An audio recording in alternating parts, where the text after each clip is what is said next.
말씀의 제목은 우리 안에 그리스도의 생명이 떠나지 않게 하라. 우리 안에 그리스도의 생명이 떠나지 않게 하라 하는 말씀으로 나누겠습니다. 사무엘상 27장은 다윗이 이제 이스라엘에 머무르고 있다가 너무나 사울이 쫓아다니고 힘들게 하니까 내가 여기에 머무렀다가는 잡힐 수도 있겠다 싶어서 블레셋 땅으로 다시 들어가게 됩니다. 블레셋 땅 가드에 있는 아기스에게 가는데 이 가드왕 아기스가 있는 곳은 이전에 다윗이 도망갈 때 그곳에 약간 미친 짓을 하면서 빠져나온 그런 경험이 있던 곳입니다. 그럼에도 불구하고 얼마나 마음이 급했으면, 얼마나 마음이 심란했으면 다시 그곳으로 들어갔을까.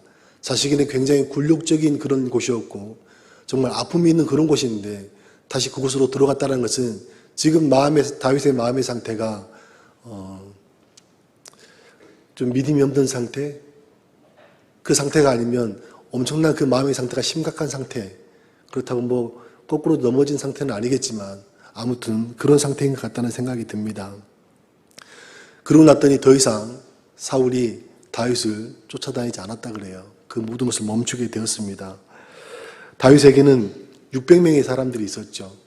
그 많은 사람들이 그곳으로 들어갔다는 것은 다윗에게는 어떻게 보면은 위로가 될 수 있는 곳이라고 할 수 있습니다. 그러나 하나님께서 보셨을 때는 정반대의 모습을 볼 수가 있게 되겠죠. 어쨌든 사울에게는 피할 수 있는 방안이 되었지만 그곳에 들어가서 1년 4개월 동안 머무르면서 쉽지 않는 생활을 했습니다.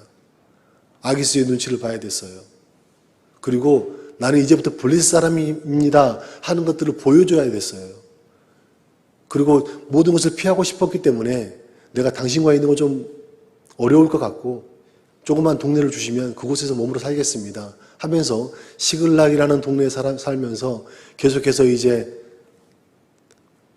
아말렉에 있는 조그만 지방에 있는 시골 마을이겠죠. 그런 것들을 공격해서 이것저것을 다 빼앗아 와서 이제 아기스에게 바쳤죠. 바치면서는 유다 네겝에서 왔다. 유다 땅에 있는 사람들에게서 이걸 빼앗아 왔다. 이렇게 이야기를 하게 됩니다. 계속 거짓말을 하고 있고 또 이런 상황들이 쉽지만 않을 거 아니에요. 하루 이틀로 끝나는 일들이 아니라 1년 4개월 동안 다윗에게는 이런 일들이 계속해서 일어나고 있었다는 겁니다. 얼마나 마음이 불편했겠습니다. 씁니다가 아니라 씁겠습니까가 되겠죠. 사울을 피하면 조금 편안해질 수 있고 마음도 평온해질 수 있고 좀 모든 걸 짐을 덜어낼 수 있을 거라고 여겼을지도 모르겠습니다. 그래서 갔겠죠. 그래서 더 큰 걸 만났어요. 작은 걸 피하려다가 더 큰 걸 만나게 된 거죠.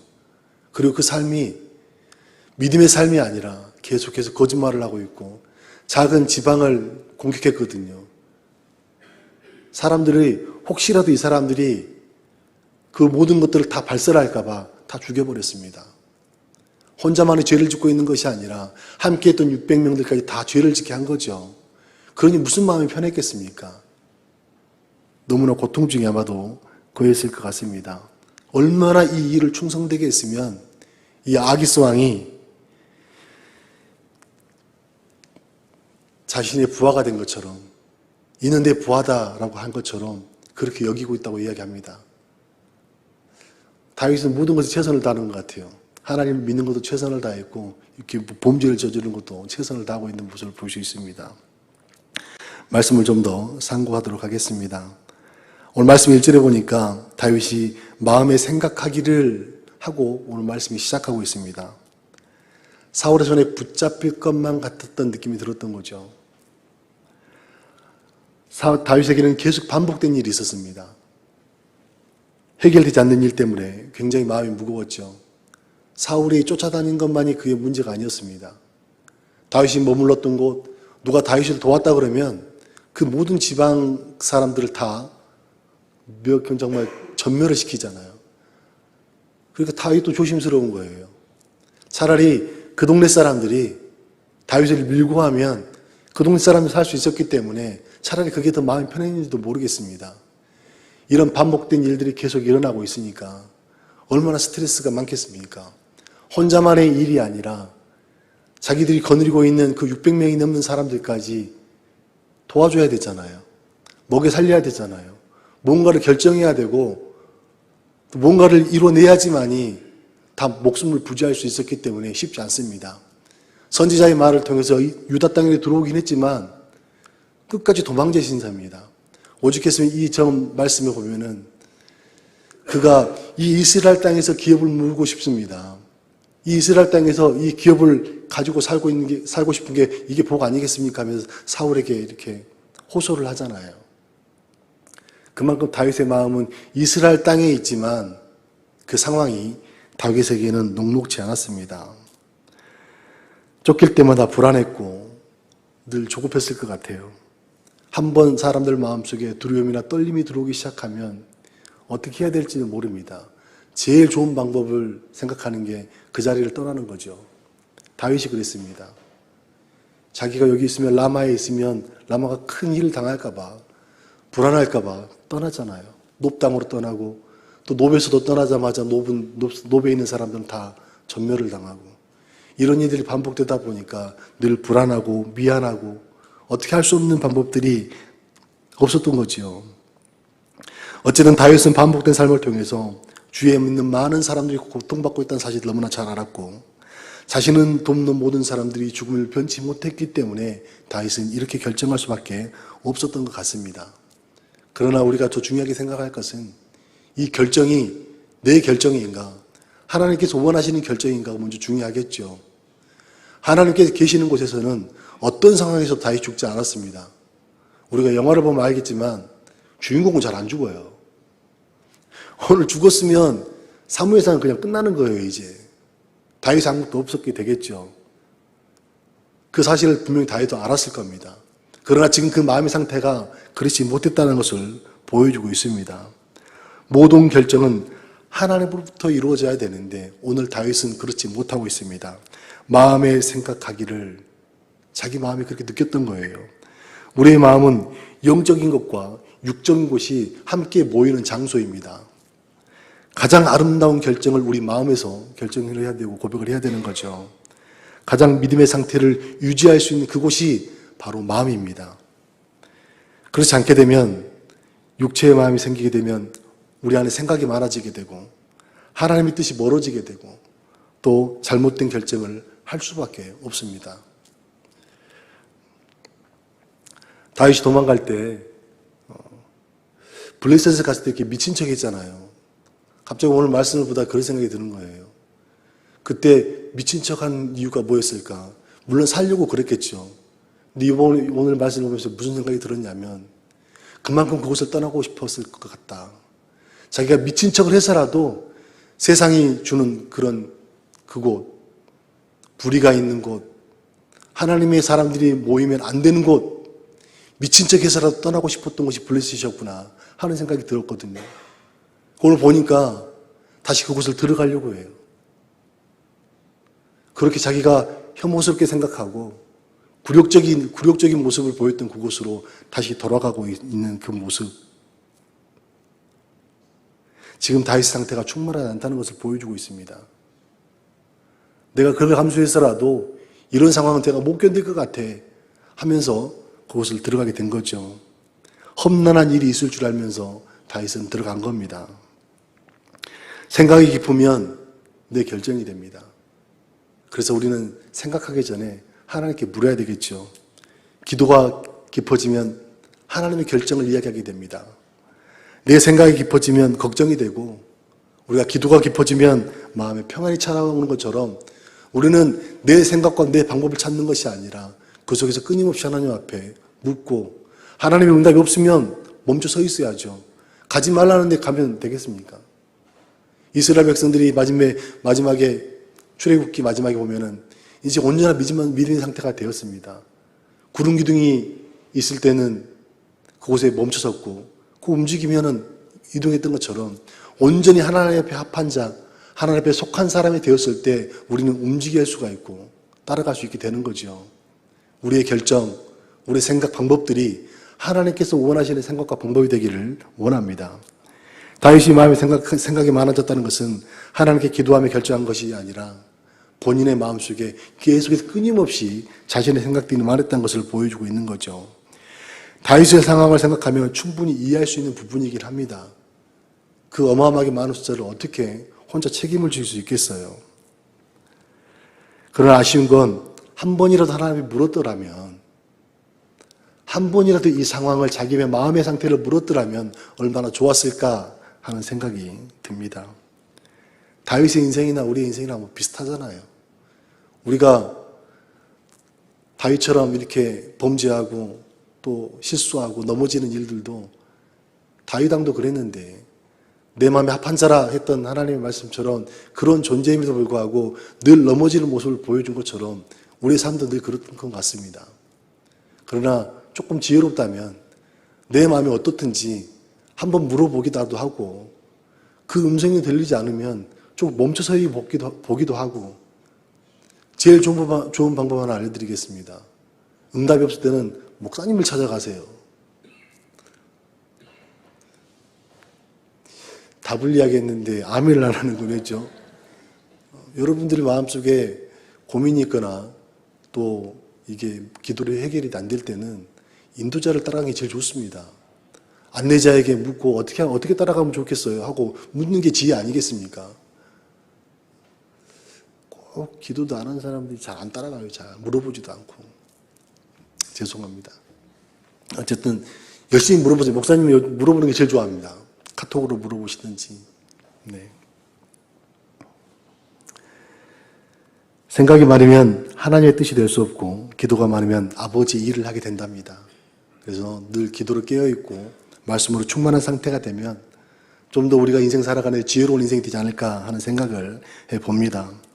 그래서 우리는 우리의 결정이 매우 중요합니다. 그 결정은 내가 결정하는 것이 아니라 하나님의 결정이 되면 좋겠죠. 26장에서 다윗은 이스라엘에서 하나님의 기업을 누리는 것이 가장 복이라고 이야기했던 사람입니다. 하나님께서 사람에게 복을 주셨죠. 이스라엘에 머무르면서 그 복의 누림을 한다는 것은 그 사람이 하나님께서 원하시는 삶을 누리는 겁니다. 다시 말해서 우리가 복된 사람이라는 것은 우리 안에 그리스도 예수가 있기 때문에 복인 거 아니겠습니까? 그러니까 우리가 복된 자리에 머물러 있으면 그 자리가 복될 수밖에 없는 거예요. 다윗이 이스라엘에 머무르고 있다는 그 상태는 다윗이 복된 사람이기 때문에 이스라엘이 복받을 수밖에 없다는 거죠. 다윗은 큰 소명을 가진 사람입니다. 하나님의 나라를 이룰 수밖에 없는, 하나님의 나라를 이루어야 되는 그런 소명을 가진 사람이거든요. 그런데 다윗이 떠나게 되면 어떻게 되겠습니까? 그 일들이 늦춰지든지 멈추든지 아니면 사람을 바꾸든지 그러지 않겠습니까? 사울이 그렇게 못했기 때문에 다시 다윗에게 기름을 부어서 하나님께서 그 나라를 하나님의 나라로 이렇게 세워가려고 계획하셨던 거죠. 이 결정은 다윗의 문제만의 이야기는 아닙니다. 이스라엘 백성과 자신이 거느린 600명의 그 모든 사람들에게도 큰 영향이 됩니다. 다윗을 통해 이스라엘 하나님 나라를 만들어야 되는데 다윗이 떠나는 동안 그 사역이 딱 멈추게 됩니다.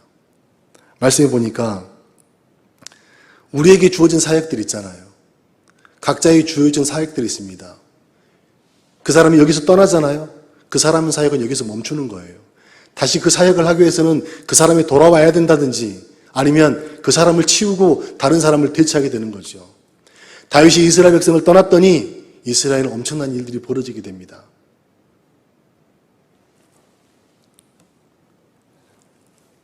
다윗이 이스라엘 떠나자 사울이 쫓는 것을 멈췄어요. 사울은 그 순간부터 삶의 의미를 잃어버립니다. 사울에게는 다윗을 쫓아다니는 게 재미였을지도 모르겠어요. 우자가는 소리긴 하지만 처음엔 죽이려고 쫓아다녔습니다. 그런데 나중에 보니까 사울이 다윗을 통해서 위로를 받고 있어요. 다윗의 고백을 통해서 회개함이 있잖아요. 그것은 하나님의 은혜가 있고 하나님의 감동이 있고 돌아설 수 있는 기회가 있었다라는 거죠. 그게 그들에게는 은혜였습니다. 사울에게는 은혜 아니겠습니까? 나에게 하나님께 다시 한번 기회를 주셨네 하는 게 있지 않겠어요? 이게 반복적으로 일어났거든요. 그에게는 큰 복이었습니다. 돌아서지 않았기 때문에 그에게 멸망의 길로 끝이 났지만 사실은 그 순간만큼은 하나님의 큰 복이었던 거죠. 이제 다윗은 죄송합니다. 이 사울은 쫓아다닐 다윗이 없어요. 멈췄다 그래요. 그 이후부터 어떤 일들이 발생하냐면 블레셋이 쳐들어옵니다. 그 전에 그는 엔돌의 신접한 여인을 찾아가게 되죠. 하나님의 영의 소리를 들을 수 없는 상태가 되었고 말해줄 수 있는 사람이 없었기 때문에 그 여인을 찾아간 거예요. 얼마나 불행합니까? 돌아서지 못했기 때문에 불행한 거죠. 사울에게는 이제는 다윗이 떠나자 복이 아니라 저주가 된 거예요. 결국 전쟁을 통해 사울도 죽고 사울의 가족들도 죽게 됩니다. 다윗이 이스라엘을 떠났기 때문에 이런 일이 벌어진 거죠. 사울을 피하면 좀 더 나은 삶을 살 수 있을 거라 여겼던 다윗은 더 번민스러운 삶을 살게 됐고 더 죄를 짓는 삶을 살게 됩니다. 1년 4개월 동안 살면서 아기스를 속이기 위해서 거짓말을 했습니다. 아기스 마음에 들어왔기 때문에 별짓을 다 했어요. 조그만 시골 동네를 쳐들어가서 사람들은 다 죽이고 거기에 있는 모든 것들이 약탈해서 악에서 이제 바치는 그 꼴. 어떻게 해서든 생명 유지를 한번 해보려고 어떻게든 자기와 자기 가족들 또 자기가 거느린 모든 사람을 좀 편안해 보려고 했던 그 일들이 이제는 범죄자로서의 삶을 살고 있는 모습이 보여지게 되죠. 고난을 피해 블레셋에 갔을 뿐인데 더 어렵고 더 하나님을 멀리할 수밖에 없는 상태가 되어버렸습니다. 혹 때려도 혹 붙인 꼴이 되죠. 어느 정도까지 거짓말과 의도치 않은 충성을 했냐면 12절 말씀에 보니까 그는 영원히 내 부하가 되리라. 아기스가 다윗을 향해서 한 말입니다. 그는 영원히 내 부하가 되리라. 그만큼 좋지 않은 일들을 많이 했습니다. 우리는 모든 삶의 결정이 내 결정이 되지 않기를 원합니다. 우리의 결정은 내 결정이 아니라 하나님께서 주시는 결정이 되면 좋겠습니다. 다윗의 삶도 의롭지 못하고 범죄를 저지르고 있는 신앙인으로서는 엉망진창의 모습을 보여주고 있습니다. 얼마나 괴로웠겠습니까? 믿음을 가진 사람들이 죄의 길로 빠지게 되면 힘들어합니다. 짜증 엄청 많이 납니다. 내 모습이 왜 이런 모습일까? 나는 왜 이 길로 갈 수밖에 없었을까 하는 모습 때문에 늘 힘들어하죠. 우리의 결정은 성령의 충만한 상태의 결정이 되어야 됩니다. 며칠 전에도 목사님께서 말씀하셨지만 땅 부지를 살 때 우리 주차장 부지를 구매할 때도 그랬거든요. 나를 위해서 기도해달라. 목사님이 그렇게 이렇게 말씀을 하셨죠. 성령 충만한 상태에서 결정한 것이 바로 하나님의 뜻이고 하나님의 인도하심의 고백입니다. 두려운 상태, 불안한 상태, 그 결정은 하나님의 결정이 될 수 없어요. 우리의 마음 상태가 아버지로 충만한 상태일 때 결정해야 하나님의 일이 온전히 이루어질 수 있다는 사실을 믿기를 원합니다. 오늘의 말씀에 특별함이 있습니다. 그 특별함이 뭐냐면 성령이 네 안에서 떠나지 않게 해야 된다는 겁니다. 다윗은 지금 이스라엘 떠나서 그런 결과가 있었던 것처럼 우리 안에서 그 성령이 떠나면 우리 안에서 똑같은 결정들이 일어나게 되고 우리 내적인 삶도 황폐해질 뿐만 아니라 나를 통해서 다른 사람도 황폐해질 수 있다는 사실을 보여주고 있는 겁니다. 그런 상황이 된다면 누구나 다윗처럼 결정할 수밖에 없을 거라고 사람들은 이야기합니다.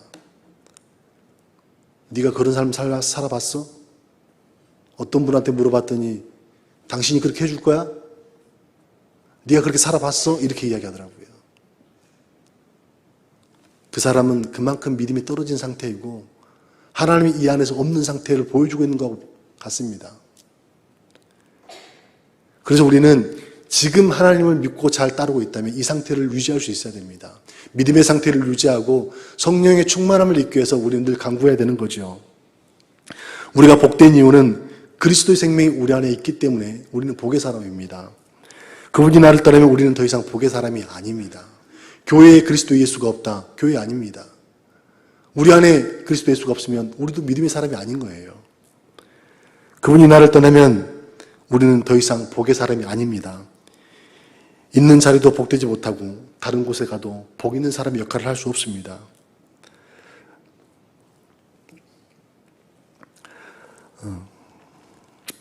제가 전도사 생활하다가 교회도 어렵고 저도 어렵고 해서 이제 직장 생활을 한 1년 정도 했어요. 돈도 벌고 좋더라고요. 그리고 다시 돌아왔습니다. 또 어려웠어요. 야, 다시 거기 가고 싶네? 하고 마음을 먹었어요. 야, 다시 가야 되겠다. 나는 이 자리는 아닌 것 같아. 하고 갔더니 딱 그 마음을 먹고 가려고 했는데 하나님께서 그곳에 불을 질렀어요. 그래서 엄청난 재산 피해가 있었고 그분은 정말 나락으로 떨어진 인생을 살았죠. 저는 그게 저 때문이라고 생각했어요. 그래서 다시는 안 갑니다. 아무리 어려워도. 한 번 마음만 먹었을 뿐인데 하나님은 그 마음 먹었던 것까지 다 이렇게 어려움을 제가 그렇게 믿음 없는 삶을 살았더라고요. 우리의 결정들이, 우리의 마음들이, 우리 생각들이 잘못된 결정을 하는 그 순간부터 우리 자신뿐만 아니라 모든 사람들에게까지 악영향을 미친다는 사실을 우리는 알아야 됩니다. 우리는 그만큼 존귀한 사람들이고 왜 하나님께서 우리에게 이렇게 존귀하게 하셨고 또 이렇게 큰 위치에 두셨을까? 우리는 원래 이렇게 큰 존재였나? 라는 생각이 들더라고요. 우리는 그만큼 귀한 존재의 큰 존재입니다. 우리의 결정과 우리 생각들이 아버지부터 나와서 아버지께서 원하시는 삶을 살아가는 저와 여러분 되면 좋겠습니다. 기도하겠습니다.